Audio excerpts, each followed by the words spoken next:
حضرت عائشہ رضی اللہ تعالی عنہا سے روایت ہے کہ رسول اللہ صلی اللہ علیہ وآلہ وسلم لوگوں کو کسی کام کا حکم دیتے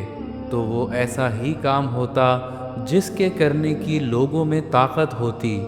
اس پر صحابہ رضی اللہ عنہم نے عرض کیا کہ یا رسول اللہ، ہم لوگ تو آپ جیسے نہیں ہیں، آپ تو معصوم ہیں، اور آپ کی اللہ پاک نے اگلی پچھلی سب لغزشیں معاف فرما دی ہیں، اس لیے ہمیں اپنے سے کچھ زیادہ عبادت کرنے کا حکم فرمائیے۔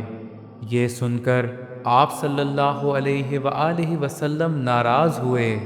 حتیٰ کہ خفگی آپ صلی اللہ علیہ وآلہ وسلم کے چہرے مبارک سے ظاہر ہونے لگی۔ پھر فرمایا کہ بے شک میں تم سب سے زیادہ اللہ سے ڈرتا ہوں اور تم سب سے زیادہ اسے جانتا ہوں، پس تم مجھ سے بڑھ کر عبادت نہیں کر سکتے۔